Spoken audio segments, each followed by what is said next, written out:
नमस्कार दोस्तों, स्वागत है आपका अंचल पर। एक बार फिर से आपके सामने मौजूद, जहां पर चलेंगे सबसे पहले और बड़ी खबर आपको बताएंगे। भारत जोड़ो यात्रा श्रीनगर पहुंच गई है दोस्तों। राहुल गांधी की सुरक्षा के भारी चूक के बाद भारतीय राष्ट्रीय कांग्रेस की ओर से इस बार सीधे गृह मंत्री अमित शाह को लिखा गया है लेटर। दोस्तों बताएंगे आपको मल्लिकार्जुन खड़गे ने क्या कुछ कहा है, और अचानक से प्रियंका गांधी भी पहुंच गई भारत जोड़ो यात्रा में, और उनके साथ पीडीपी की पूर्व मुख्यमंत्री महबूबा मुफ्ती भी नजर आई है। दोस्तों बताएंगे क्या है पूरा मामला। साथ साथ यूपी में 2024 के चुनाव को लेकर घमासान शुरू हो गया है। अखिलेश यादव का विरोध किए जाने पर अखिलेश यादव ने भाजपा के विरोध कर रहे नेताओं को बताया गुंडा। दोस्तों इसके बारे में बताएंगे विस्तार से जानकारी। और उत्तर प्रदेश के अंदर किसानों ने अनिश्चितकालीन धरना देना शुरू कर दिया है। राकेश टिकैत खुद से बैठ गए हैं धरने पर। दोस्तों बताएंगे क्या है पूरा मामला। और साथ साथ त्रिपुरा के चुनाव को लेकर बीजेपी ने उम्मीदवारों की घोषणा की है। कांग्रेस पार्टी की ओर से भी लिस्ट जारी की गई है। दोस्तों बताएंगे आपको किसने सबसे मजबूत कैंडिडेट मैदान में उतारे हैं। और महाराष्ट्र के अंदर महाविकास आघाड़ी गठबंधन 2024 के चुनाव में एक तरफा चुनाव जीतने जा रही है। ताजा सर्वे में इस तरीके खुलासा होने के बाद शिंदे की ओर से बौखलाहट भरा बयान दिया गया है। दोस्तों बताएंगे क्या है आखिर पूरा मामला। और आज की राजनीति में भारत के पितामह कहे जाने वाले नेता ने बताया कि कर्नाटक के अंदर हार रही है भारतीय जनता पार्टी। दोस्तों बताएंगे क्या है पूरा मामला। वहीं पर अडानी क्या देश छोड़कर भागने वाले हैं। टीएमसी के सांसद की ओर से आया ऐसा बयान जिस पर सरकार को सचेत किया गया है दोस्तों। और नरेंद्र मोदी के कार्यक्रम से पहले राजस्थान के अंदर मुख्यमंत्री अशोक गहलोत ने ऐसा खेला मास्टर स्ट्रोक की बीजेपी की रणनीति पूरी तरीके से फेल हो गई है। दोस्तों एक एक करके चलेंगे सभी बड़ी अपडेट की तरफ, सारी बड़ी जानकारी अब तक पहुंचाएंगे। लेकिन उससे पहले अगर आप भी मानते हैं कि कांग्रेस पार्टी के नेतृत्व में ही भारत के अंदर महागठबंधन बन सकता है तो इस वीडियो को लाइक करके, लाल बटन दबाकर, चैनल को सब्सक्राइब करके,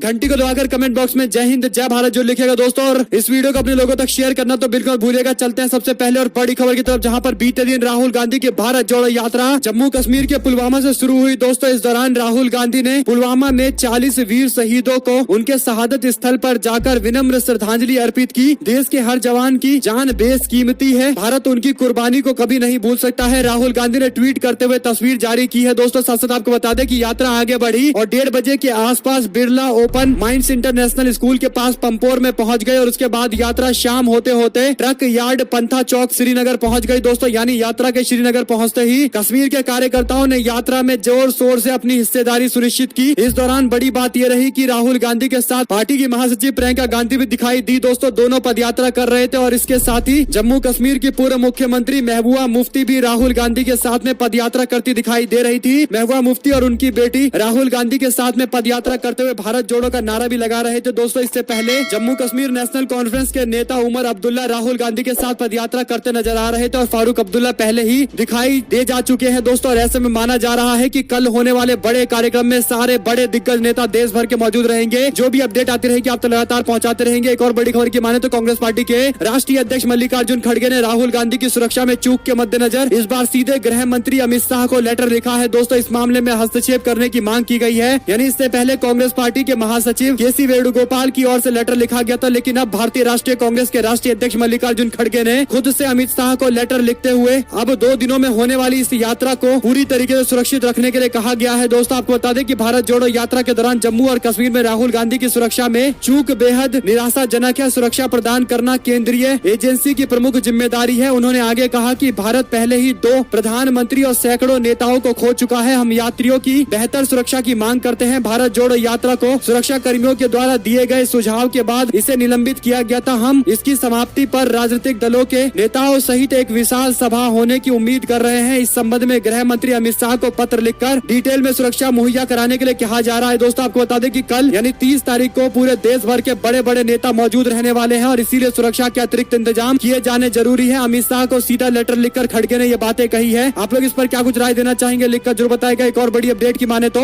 समाजवादी पार्टी के राष्ट्रीय अध्यक्ष अखिलेश यादव ने सत्ताधारी पार्टी बीजेपी को लेकर बड़ा बयान दिया। उन्होंने कहा कि भारतीय जनता पार्टी के लोग हमको शूद्र मानते हैं, हम उनकी नजर में शूद्र से ज्यादा कुछ भी नहीं है। अखिलेश यादव ने कहा कि बीजेपी को यह तकलीफ है कि हम संत महात्माओं से आशीर्वाद लेने क्यों जा रहे हैं। अखिलेश यादव ने गोमती नदी के किनारे माँ पीतम्बरा मंदिर में चल रहे माँ पीतम्बरा 108 महायज्ञ में शामिल होने पहुंचे थे। इस दौरान अखिलेश यादव का हिंदू महासभा, अखिल भारतीय विद्यार्थी परिषद के लोगों ने और हिंदुत्ववादी संगठन के कार्यकर्ताओं ने विरोध किया और जमकर नारेबाजी की। अखिलेश यादव को काले झंडे दिखाए गए। दोस्तों अखिलेश यादव ने कहा कि बीजेपी ने यहाँ पर गुंडे भेजे हैं, बीजेपी धर्म की ठेकेदार नहीं हो सकती। उन्होंने कहा कि बीजेपी के गुंडों ने हमें डराने की कोशिश की, हम पर हमला किया। इसके लिए प्रशासन ने पहले ही यहाँ से पुलिस और पीएसी हटा ली थी। उन्होंने चेतावनी देते हुए कहा कि बीजेपी के लोग याद रखें कि उनके लिए भी इसी तरीके की व्यवस्था आगे भी की जाएगी। यानी दोस्तों सरकार सबके पास, सत्ता सबके पास कांग्रेस हमेशा चिरकाल के लिए नहीं रहती, ये बात पूरी तरीके से तय है और अखिलेश यादव इसी बात को याद दिला रहे हैं कि हमेशा सत्ता में नहीं रहोगे, आपके साथ भी ऐसा हो सकता है। वहीं पर दोस्तों समाजवादी पार्टी के नेता आईपी सिंह ने ट्वीट करते हुए कहा कि बीजेपी और आरएसएस के लोग दलित लोगों को शूद्र मानते हैं और पिछड़ों को भी शूद्र मानते हैं, इसलिए धार्मिक स्थलों पर जाने पर रोका जा रहा है। मुख्यमंत्री आवास को गंगा जल से पवित्र कराया गया क्योंकि पिछड़े वर्ग के थे पूर्व सीएम अखिलेश यादव जी। समय सबका बदलता है, दलित पिछड़ा विरोधी भाजपा यानी अखिलेश यादव को विरोध का सामना करना पड़ा। समाजवादी पार्टी ने बड़ा मुद्दा बना दिया है दोस्तों। वहीं पर त्रिपुरा के चुनाव को लेकर बड़ी अपडेट सामने आ रही है, जहां पर लेफ्ट पार्टी ने 43 सीटों पर उम्मीदवारों की घोषणा कर दी थी और अब कांग्रेस पार्टी ने बाकी की 17 सीटों पर अपने उम्मीदवारों की घोषणा कर दी है। सबसे बड़ी बात यह रही कि कांग्रेस पार्टी ने सुदीप राय बर्मन को अगरतला से मैदान में उतारा है दोस्तों। त्रिपुरा में 16 फरवरी को मतदान होने वाला है। इससे पहले लेफ्ट पार्टी के साथ में गठबंधन करके पहले ही मास्टर कार्ड खेला जा चुका है। वही आपको बता दें कि नए कृषि कानून के विरोध में भारतीय किसान यूनियन ने मोर्चा खोला था और इस दौरान राकेश टिकैत की जबरदस्त लोकप्रियता के कारण और किसानों के नेता होने के कारण मोदी सरकार को कानून वापस लेना पड़ा था दोस्तों। और एक बार फिर से भारतीय किसान यूनियन के किसान संगठनों ने बड़ा मुद्दा उठाया है। आपको बता दें कि उत्तर प्रदेश के अंदर गन्नों की कीमतों को लेकर अनिश्चितकालीन धरना देने का ऐलान किया गया है। मुजफ्फरनगर के सिविल लाइंस थाना क्षेत्र में स्थित राजकीय इंटर कॉलेज के मैदान में शनिवार को बीकेयू ने अनिश्चितकालीन धरना शुरू कर दिया। बीकेयू की ओर से किसानों के गन्ना बकाया को देने और आवारा पशुओं की समस्या से निजात दिलवाने का मुद्दा उठाया गया है दोस्तों। मुजफ्फरनगर के अंदर आयोजित अनिश्चितकालीन धरना में बड़ी संख्या में किसान लोग शामिल हुए हैं, जो आने वाले दिनों के अंदर और बड़ा होने वाला है। और इससे बड़ी बात यह है कि राकेश टिकैत और उनके भाई नरेश टिकैत ने खुद मोर्चा संभाला है दोस्तों। देखते हैं और भी क्या बड़ी अपडेट आने वाले दिनों के अंदर स्पष्ट हो पाएगी दोस्तों। वहीं पर त्रिपुरा में बीजेपी ने 6 विधायकों के टिकट काट दिए। अब तक भारतीय जनता पार्टी की ओर से 48 कैंडिडेट के नाम की घोषणा की गई है दोस्तों, जिसमें 6 मौजूदा विधायकों के टिकट काटे गए हैं। बीजेपी ने राज्य में पहली बार 11 महिला उम्मीदवार उतारे हैं। केंद्रीय मंत्री प्रतिमा भौमिक को चुनावी मैदान में उतारा गया है, जो एकदम out of box thinking BJP की ओर से की गई है। धनपत सीट से प्रतिमा भौमिक को मैदान में उतारा गया है दोस्तों। कहा जा सकता है कि आने वाले दिनों के अंदर उनके मुख्यमंत्री बनने की भी संभावनाएं हैं अगर बीजेपी की सरकार वापस से आ जाती है, क्योंकि भारतीय जनता पार्टी ने हाल फिलहाल के अंदर ही अपना मुख्यमंत्री बदला था और सीएम माणिक शाह को बनाया था दोस्तों, जिनको लेकर भी लगातार पार्टी में विरोध जारी है। और ऐसे में माणिक शाह को टक्कर देने के लिए कांग्रेस पार्टी ने टाउन बरदावली सीट से आशीष कुमार शाह को मैदान में उतारा है। तो मुकाबला यहाँ पर कड़ा होने वाला है, क्योंकि सीपीआईएम और कांग्रेस पार्टी का अलायंस है दोस्तों, यानी लेफ्ट गठबंधन और कांग्रेस पार्टी दोनों अलायंस करके चुनाव लड़ रही है। मामला सीधे सीधे बीजेपी और लेफ्ट पार्टी कांग्रेस पार्टी गठबंधन के बीच में होने जा रहा है। वहीं पर महाराष्ट्र के अंदर महाविकास अघाड़ी गठबंधन जबरदस्त इतिहास बना सकती है दोस्तों। दरअसल इंडिया टुडे के सी वोटर के साथ मूड ऑफ द नेशन सर्वे के अंदर बड़ा दावा किया गया है। महाराष्ट्र में महाविकास अघाड़ी गठबंधन राज्य की 48 में से 34 सीटें जीत सकती है, इस तरीके का सर्वे में दावा किया गया है। उद्धव ठाकरे ने इंडिया टुडे सी वोटर के मूड ऑफ द नेशन पोल पर प्रतिक्रिया देते हुए कहा कि मुझे यकीन है कि महाविकास अघाड़ी गठबंधन 2024 के लोकसभा चुनाव में कम से कम 40 सीटें जीतेगा। सर्वे में महाविकास अघाड़ी गठबंधन को अगस्त में पिछली बार मात्र 30 सीटें दिखाई जा रही थी दोस्तों, यानी जब शिंदे की सरकार बनी थी तो 30 सीटें महाविकास अघाड़ी गठबंधन को दिखाई जा रही थी। लेकिन अब हाल फिलहाल के अंदर सर्वे में दावा किया गया है कि यह सीट और आगे बढ़कर 34 हो सकती है, यानी 48 में से 34 सीटें महाविकास अघाड़ी गठबंधन को मिल सकती है। जिस पर प्रतिक्रिया देते हुए एकनाथ शिंदे काफी बौखलाहट वाले बयान देते नजर आए। उन्होंने कहा कि 1 और 1 मिलकर 2 नहीं होते, राजनीति के अंदर ऐसा नहीं होता, मैथ वाले समीकरण नहीं चलते हैं। आप लोग किस पर क्या कुछ राय है दोस्तों लिखकर जरूर बताएगा। एक और बड़ी खबर की माने तो बीजेपी हार सकती है कर्नाटका का विधानसभा चुनाव। ये बयान कोई और नहीं बल्कि एनसीपी के प्रमुख शरद पवार ने दिया है। शरद पवार ने शनिवार को कर्नाटका में सत्तारूढ़ बीजेपी के सरकार के नियंत्रण से बाहर होने की बात कही है, यानी सरकार नहीं बना पाएगी भारतीय जनता पार्टी अगले चुनाव में। ये बात तय हो गया है, सत्ता परिवर्तन हो सकता है। पवार ने कहा कि इस बात के स्पष्ट संकेत है कि आगामी राज्य के चुनाव के बाद बीजेपी कर्नाटका में सत्ता बरकरार नहीं रख पाएगी। हम विपक्षी दलों को एकजुट करने और एक संयुक्त मोर्चा बनाने का प्रयास भी कर रहे हैं, लेकिन सभी राज्य में अलग अलग स्थानीय मुद्दे हैं जिनसे निपटने की आवश्यकता है। मीडिया कर्मी को संबोधित करते हुए पवार ने कहा कि हाल ही में जनमत सर्वेक्षण के परिणामों से पता चला है कि जनता के मूड में बीजेपी के खिलाफ माहौल है और अगले चुनाव में इसको तगड़ा झटका लगेगा। लोग अब धार्मिक मुद्दों पर मतदान नहीं करेंगे। जनता को धार्मिक आधार पर विभाजित करने के सारे प्रयास विफल होते दिखाई दे रहे हैं। कुल मिलाकर दोस्तों शरद पवार वो नेता है जो बयान देते हैं तो उसके बहुत मायने होते हैं। वो ऐसे नेता नहीं है जो आए गए कोई ना कोई बयान देते रहते हैं, बल्कि सोच समझकर बयान देने वाले नेता हैं। और शरद पवार के द्वारा दिया गया बयान ये दूर तक असर दिखाएगा और कहीं ना कहीं उनका अपना एनालिसिस और इतना एक्सपीरियंस अगर इस बात को कह रहा है कि राज्य के अंदर परिवर्तन हो रहा है, तो इसके साफ संकेत है कि बीजेपी के लिए कर्नाटका में अब कुछ खास बचा नहीं है। क्योंकि बीजेपी को सबसे ज्यादा उम्मीद थी कि कांग्रेस पार्टी में आपसी गुटबाजी होगी और उसकी आसानी से जीत हो जाएगी, लेकिन गुटबाजी तो दूर की बात, कांग्रेस पार्टी में DK शिव कुमार और सिद्धरमैया इस तरीके से मिलकर आगे बढ़ रहे हैं दोस्तों। ऐसा लग रहा है कि 1+1 2 नहीं हुए हैं बल्कि 11 हो गया है, यानी कांग्रेस पार्टी की ताकत कई गुना बढ़ गई है। इसी के साथ में TMC के नेता कीर्ति आजाद ने बड़ा बयान देते हुए कहा कि अगर अडानी का कर्जा माफ नहीं हुआ तो वो देश छोड़कर भाग जाएंगे, ये लिख कर ले लो। यानी अडानी ग्रुप को लेकर तरह तरह के सवाल खड़े किए जा रहे हैं। आप लोग इस पर क्या कुछ राय देना चाहते हैं दोस्तों, लिखकर जरूर बताएगा। और एक और बड़ी अपडेट ये है कि नरेंद्र मोदी के कार्यक्रम से चंद घंटे पहले राजस्थान के मुख्यमंत्री ने मास्टर स्ट्रोक चल दिया। दरअसल दोस्तों चंद घंटे पहले अशोक गहलोत ने बड़ा दांव खेला, उन्होंने एक ही झटके में पूरे गुर्जर समाज को अपने पक्ष में कर लिया। दरअसल राजस्थान में इस साल देवनारायण जयंती पर सरकारी अवकाश घोषित कर दिया गया है। देवनारायण जयंती हर साल 28 जनवरी को मनाई जाती है। 28 जनवरी को आज राजस्थान के अंदर सरकारी छुट्टी घोषित कर दी गई है। सभी स्कूल कॉलेज दफ्तरों के अंदर बंद का ऐलान किया गया है। दोस्तों लंबे समय से गुर्जर समाज मांग कर रहा था, जिसे पूरा कर दिया गया है। यानी प्रधानमंत्री मोदी के कार्यक्रम में आने से पहले ही कांग्रेस पार्टी की सरकार ने ये बड़ा कार्ड खेल दिया। दोस्तों एक और बड़ी अपडेट ये है कि त्रिपुरा के अंदर भारतीय जनता पार्टी बिप्लब देव के नाम से काफी आगे निकल गई है। यानी जो दावा किया जा रहा था कि बिप्लब देव को एक बार फिर से राज्य की राजनीति में सक्रिय किया जाएगा, वह पूरी तरीके से झूठ साबित हुआ है। त्रिपुरा के अंदर भारतीय जनता पार्टी ने बिप्लब देव को टिकट न देने का फैसला लिया है दोस्तों। और इसी बीच एक और बड़ी खबर ये रही कि भारतीय जनता पार्टी ने पहली बार 2 मुस्लिम उम्मीदवार को मैदान में उतारा है, जिसमें बक्सर नगर से तफजल हुसैन को टिकट दिया गया है, जबकि कैलाश शहर से मोहम्मद मोबेसहर अली को मैदान में उतारा गया है। दोस्तों 2 मार्च को मतगणना होने वाली है, 16 फरवरी को वोट डाले जाएंगे। राज्य की सरकार किस विचारधारा की होगी जनता तय कर देगी। वहीं पर त्रिपुरा के अंदर दोस्तों ऑपरेशन लोटस चलाया जा रहा है। आपको बता दें कि हाल फिलहाल के अंदर दावा किया गया था कि IPFT पार्टी यानी ट्राइबल पार्टी त्रिपुरा पार्टी के साथ में विलय होने जा रही है। यानी दोस्तों दावा किया जाता है कि राज्य के अंदर तीसरा मोर्चा बन सकता है। लेकिन अब बड़ी अपडेट आई है कि त्रिपुरा के विधानसभा चुनाव से पहले त्रिपुरा मोथा पार्टी के प्रमुख प्रद्योत किशोर मणि के देव बर्मन ने शनिवार को केंद्र और राज्य सरकार की जमकर आलोचना की है। दोस्तों भारतीय जनता पार्टी पर आरोप लगाते हुए उन्होंने ट्वीट किया है कि राज्य के अंदर ऑपरेशन लोटस जारी है। उन्होंने कहा कि IPFT के नेता उनका फोन नहीं उठा रहे हैं। बता दें कि IPFT ने 2018 के अंदर त्रिपुरा के विधानसभा चुनाव में बीजेपी के साथ में गठबंधन किया था और ग्रेटर त्रिपुरालैंड के मांग पर जनता ने जबरदस्त समर्थन भी दिया था दोस्तों। और उसके बाद IPFT पार्टी के जो मेन लीडर थे उनका कुछ दिन पहले ही देहांत हो गया। तो कहा जा रहा था कि IPFT पार्टी का प्रद्योत देव वर्मा की पार्टी त्रिपुरा पार्टी में विलय हो जाएगा, लेकिन दोस्तों अंत में आकर बीजेपी ने खेला कर दिया और कई सारे नेता अब ऐसे हैं जो फोन भी नहीं उठा रहे हैं। विलय तो दूर की ही बात है और बुरी तरीके से फंस गए हैं। प्रद्योत देव वर्मा जो इससे पहले कांग्रेस पार्टी और लेफ्ट के साथ में अलायंस कर सकते थे, लेकिन बताया जा रहा था कि वो बीजेपी के साथ में बातचीत कर रहे हैं और मौका उनके हाथ से निकल गया लेफ्ट पार्टी और कांग्रेस पार्टी अलायंस में जाने का। अब देखते हैं क्या वो अकेले चुनाव लड़ेंगे या फिर अभी भी गुंजाइश है कि वो कांग्रेस पार्टी और लेफ्ट पार्टी के अलायंस में आ जाए। जो भी अपडेट आती रहेगी त्रिपुरा को लेकर सारी बड़ी जानकारी आप तक पहुंचाएंगे दोस्तों। एक और बड़ी खबर यह है कि डेरा सच्चा सौदा के प्रमुख राम रहीम की पैरोल के खिलाफ शिरोमणि गुरुद्वारा प्रबंधक कमेटी यानी SGPC ने हाईकोर्ट का रुख किया है। दूसरी ओर बाबा राम रहीम यूपी के आश्रम में बैठकर पंजाब में सत्संग कर रहे हैं। जानकारी के मुताबिक डेरा के प्रमुख बटिंडा के सलाबतपुरा में अपने अनुयायियों से यूपी के बरनावा आश्रम से ऑनलाइन जुड़ेंगे और प्रवचन देंगे। प्रशासन ने 29 जनवरी को सत्संग करने की अनुमति भी दे दी है दोस्तों। राम रहीम के इस कार्यक्रम को लेकर पंजाब की सियासत भी गर्मा गई है और इस कार्यक्रम का विरोध भी किया जा रहा है। आपको बता दें कि राम रहीम 40 दिनों की पैरोल पर बाहर आने के बाद चर्चा में है। पंजाब में लगातार कार्यक्रम किए जा रहे हैं। हालांकि कांग्रेस पार्टी ने भी इसका जमकर विरोध किया है। पंजाब कांग्रेस के पूर्व डिप्टी CM सुखजिंदर सिंह रंधावा ने कहा कि राज्य सरकार को कर्फ्यू लगाकर ऑनलाइन समागम पर रोक लगानी चाहिए। उन्होंने कहा कि राम रहीम पंजाब का माहौल खराब करने की कोशिश कर रहा है, इस बात को सरकार को समझना चाहिए। डेरा सच्चा सौदा के प्रमुख को संरक्षण देना। SGPC ने भी हरियाणा सरकार के खिलाफ उच्च न्यायालय में याचिका दायर करने का फैसला लिया है दोस्तों। कुल मिलाकर ये बड़ी अपडेट सामने आ रही है। इसी के साथ में कांग्रेस पार्टी की अगली मुहिम हाथ पांव तोड़ो अभियान मामले पर FIR दर्ज कर ली गई है। आपको बता दें कि कांग्रेस पार्टी के जबलपुर जिला ग्रामीण अध्यक्ष नीलेश जैन के खिलाफ कथित रूप से आपत्तिजनक टिप्पणी करने को लेकर केस दर्ज हो गया है। समाचार एजेंसी PTI भाषा की रिपोर्ट के मुताबिक नीलेश जैन ने बृहस्पतिवार को कांग्रेस की एक जनसभा को मंच से संबोधित करते हुए कहा कि मैं तमाम लोगों से कहना चाहूंगा कि कांग्रेस पार्टी की भारत जोड़ो यात्रा पूरी होने जा रही है। इसके बाद हाथ से हाथ जोड़ो अभियान शुरू किया जाएगा। इसके बाद अगर हमारी सुनवाई नहीं होगी तो पूरे जबलपुर में भ्रष्टाचारियों के खिलाफ कांग्रेस पार्टी का अगला अभियान होगा, हाथ पांव तोड़ो अभियान। बीजेपी के नेता ने इस बयान की निंदा की है दोस्तों। इस मामले पर कार्रवाई करते हुए FIR भी दर्ज की गई है। वहीं पर केंद्र सरकार को लिखेंगे लेटर। स्वामी प्रसाद मौर्य ने कहा कि आदिवासी दलितों के आरक्षण की बात की गई है, जो संविधान अधिकार के तौर पर मिलता है, उसको भारतीय जनता पार्टी ने खत्म कर दिया। अब इस देश में अनुसूचित जाति अनुसूचित जनजाति पिछड़ों को उनका संवैधानिक अधिकार दिलाने के लिए पार्टी की रणनीति के तहत सबसे पहले जाति आधारित जनगणना की मांग की जाएगी। केंद्र सरकार को इसको लेकर लेटर भी लिखा जाएगा। वहीं पर महाराष्ट्र में उप मुख्यमंत्री देवेंद्र फडणवीस की पत्नी अमृता फडणवीस को लेकर बीजेपी के एक नेता ने कथित रूप से आपत्तिजनक सोशल मीडिया पर पोस्ट कर दिया, जिसके बाद पार्टी ने महाराष्ट्र के चंद्रपुर जिले के बीजेपी के नेता को निष्कासित कर दिया। दोस्तों, पुलिस के द्वारा जारी एक नोट में कहा गया है कि गोंड पिपारी में बीजेपी के कार्यकर्ता के द्वारा दर्ज कराई गई शिकायतों के बाद महाराष्ट्र पुलिस ने अधिनियम के धारा 56(1)(a)(b) के तहत खेमचंद गरापल्लवीर को जिला बदर कर दिया है। खेमचंद और उनकी पत्नी जो पहले नगर परिषद चुनाव में निर्दलीय उम्मीदवार के रूप में चुनाव लड़ चुकी हैं, 2 महीने पहले मंत्री सुधीर की उपस्थिति में बीजेपी में शामिल हो गए थे। महाराष्ट्र के उप मुख्यमंत्री देवेंद्र फडणवीस की पत्नी कुछ दिनों से चर्चा का कारण बनी हुई है। दोस्तों, हाल ही में राष्ट्रवादी कांग्रेस पार्टी ने अमृता फडणवीस पर आरोप लगाया था कि उन्होंने डिप्टी सीएम को मिले सरकारी बंगले में रील्स की शूटिंग करवाई है। एनसीपी ने आरोप लगाया था कि क्या ऐसा करने से पहले अमृता फडणवीस ने अधिकारियों को इसकी सूचना दी थी। मामला काफी गंभीर है दोस्तों, इसको लेकर बीजेपी के लोगों ने भी सवाल खड़े किए, लेकिन उन पर कार्रवाई हो गई है। कुल मिलाकर बीजेपी के बड़े नेताओं पर सवाल उठाने वाले किसी भी छोटे मोटे कार्यकर्ताओं पर भी कड़ी कार्रवाई की जाती है। तो आप लोग समझ सकते हैं कि यही लोकतंत्र शायद बीजेपी में चल रहा है। वहीं पर त्रिपुरा के अंदर कांग्रेस पार्टी के स्टार प्रचारकों की लिस्ट भी सामने आ गई है। दोस्तों, कांग्रेस पार्टी ने स्टार प्रचारकों की लिस्ट में जिन लोगों का नाम सामने रखा है उनके नाम कुछ इस प्रकार हैं। आपको बता दें कि सबसे पहले भारतीय राष्ट्रीय कांग्रेस के राष्ट्रीय अध्यक्ष मल्लिकार्जुन खड़गे और उनके बाद राहुल गांधी, प्रियंका गांधी, अधीर रंजन चौधरी, मुकुल वासनिक, अजय कुमार, अशोक गहलोत, भूपेश बघेल, सुखविंदर सिंह सुक्खू, बिराजीत सिन्हा, सुदीप रॉय बर्मन, गौरव गोगोई, अखिलेश प्रताप सिंह, इमरान प्रतापगढ़ी, समीर रंजन बर्मन, सचिन पायलट, भूपेश बोरा के साथ साथ दोस्तों मोहम्मद अजरुद्दीन का नाम भी रखा गया है। रकीबुल हुसैन को भी नेतृत्व दिया गया है और इसी के साथ में बीवी श्रीनिवास जो कांग्रेस पार्टी के नेता है वो भी पार्टी का प्रचार करेंगे। दोस्तों, और एक बार फिर से अलका लांबा और कन्हैया कुमार को भी मौका दिया गया है, यानी युवा नेताओं को भी इस बार मैदान में कांग्रेस पार्टी उतार रही है। जमकर प्रचार प्रसार कराए जाएंगे। आपको बता दें कि बड़े बड़े वक्ताओं को भी कांग्रेस पार्टी ने मैदान में उतार कर कहीं न कहीं त्रिपुरा के चुनाव को बिल्कुल सीरियसली लिया है। आप लोग इस पर जो कुछ भी राय देना चाहते हैं लिखकर जरूर बताएगा। और एक और बड़ी खबर की माने तो समाजवादी पार्टी के नेता स्वामी प्रसाद मौर्य ने हिंदू संतों को आतंकवादी और शैतान कहकर बुलाया। कहा कि क्या वे आतंकवादी नहीं है जो गर्दन काटने की बातें कर रहे हैं। वहीं पर भाजपा के सांसद का दावा, कहा 25 फरवरी को बिहार की पॉलिटिक्स में कुछ बड़ा खेला होगा। क्या खेला होगा दोस्तों, आप लोग जरूर लिखकर बताइएगा। पूरे मामले पर कहीं न कहीं इशारा उपेंद्र कुशवाहा की तरफ ही है। आप लोग की जो कुछ भी राय हो लिखकर जरूर बताएगा। दोस्तों, इसी के साथ में 165 पदाधिकारी आने वाले थे बीजेपी की जिला कार्य समिति में शामिल होने के लिए, लेकिन मात्र 45 व्यक्ति आए, 45 बीजेपी के नेता आए। दरअसल मध्य प्रदेश से जुड़ी बड़ी अपडेट आ रही है। भारतीय जनता पार्टी में गुटबाजी का ये बड़ा मामला सामने आया है। दोस्तों, 165 अपेक्षित सदस्यों में से मात्र 45 नेता ही मध्य प्रदेश के श्योपुर के अंदर बैठक में मौजूद रहे, यानी गुटबाजी खुलकर सामने आई है। प्रभारी मंत्री और जिला अध्यक्ष के बीच में 5-5 मिनट का भाषण भी हुआ है। 20 मिनट की बैठक समाप्त कर दी गई, यानी जो लंबे समय तक बैठक होने वाली थी उसे जल्द ही टाल दिया गया। साथ साथ एक और बड़ी खबर यह कि कांग्रेस पार्टी को 2024 के लिए किसी भी विपक्षी गठबंधन का आधार होना चाहिए। जयराम रमेश की ओर से ये बात स्पष्ट कर दी गई है, यानी देश के अंदर कोई भी विपक्षी गठबंधन बनेगा, कांग्रेस पार्टी उसका आधार होगी। इसमें कोई इफ और बट की स्थिति नहीं है। दोस्तों, इसी के साथ में श्रीनिवास बीबी की ओर से एक न्यूज शेयर किया गया है, जिसमें अडानी के लेकर दावा किया गया कि 1.44 लाख करोड़ रुपए का नुकसान हुआ है। निवेशकों के 2.75 लाख करोड़ रुपए डूब गए हैं। अमीरों में तीसरे स्थान से 7वें स्थान पर अडानी आ गए। आगे श्रीनिवास बीबी ने लिखा कि 2.75 लाख करोड़ रुपए जनता के डूब गए, लेकिन मीडिया से लेकर प्रधानमंत्री कार्यालय में मात्र सन्नाटा नजर आ रहा है। इसी के साथ में एक और पोस्ट करते हुए दावा किया गया है कि अडानी ग्रुप में सरकारी एजेंसी LIC ने 77,000 करोड़ रुपए इन्वेस्ट कर रखे हैं, जिसमें से 18,000 करोड़ का नुकसान मात्र 2 दिनों में हो गया। ये दावा किया गया। दोस्तों, इसी के साथ में अडानी ग्रुप का 40% कर्ज सरकारी बैंकों से लिया गया है SBI के थ्रू, और इसीलिए जो नुकसान हुआ है उसमें भारी नुकसान सरकारी बैंकों का भी हुआ है। इसे लगातार कांग्रेस पार्टी उठा रही है। देखते हैं इस मामले पर कोई कार्रवाई की जाएगी या नहीं की जाएगी। क्या सरकार सचेत होगी या मात्र बयान देती रहेगी कि कोई दिक्कत नहीं है, सब कुछ ठीक हो जाएगा। इस तरीके की बयानबाजी से काम नहीं चलेगा। एक और बड़ी खबर यह है कि MNM पार्टी यानी कमल हसन की पार्टी ने दावा किया है कि उनका वेबसाइट हैक हो गया और इसीलिए कांग्रेस पार्टी में विलय की बात कही गई है। हालांकि दोस्तों, वेबसाइट हैक होने के तुरंत बाद पार्टी के द्वारा जानकारी देनी चाहिए, लेकिन बहुत देर के बाद ये जानकारी दी गई है और कांग्रेस पार्टी में विलय को लेकर माना जा रहा था कि ये बात पूरी तरीके से सच है, क्योंकि राहुल गांधी के साथ में काफी चर्चा हुई थी, लेकिन अचानक से कहा गया है कि वेबसाइट हैक हो गई, इसीलिए ये खबर आई है। ऐसा कुछ भी नहीं है। कांग्रेस पार्टी में विलय का भी कोई प्रोग्राम नहीं है। आप लोग इस पर जो कुछ भी राय देना चाहेंगे लिखकर जरूर बताएगा। साथ साथ दोस्तों, RJD नागालैंड के विधानसभा चुनाव में 11 सीटों पर उतारेगी उम्मीदवार। अपने सीट को बढ़ाने के साथ साथ वोट शेयर भी बढ़ाना चाहती है। दरअसल राष्ट्रीय पार्टी बनने के लिए कई राज्यों के अंदर 6% से ज्यादा वोट शेयर होना चाहिए दोस्तों, और 3 से ज्यादा सीटें होनी चाहिए, और इसीलिए लगातार सारी पॉलिटिकल पार्टी नॉर्थ ईस्ट के स्टेट में इलेक्शन लड़ती है और इसी मोटिवेशन के साथ नॉर्थ ईस्ट के स्टेट यानी नागालैंड के अंदर आरजेडी चुनाव लड़ रही है। वहीं पर दोस्तों कांग्रेस पार्टी के नेता पवन खेड़ा ने एक प्रेस कॉन्फ्रेंस करते हुए कहा कि चीन से लगी सीमा पर भारत ने 65 में से 26 पेट्रोलिंग पॉइंट्स खो दिए, उन पर पेट्रोलिंग करने का अधिकार खो दिया। मोदी सरकार को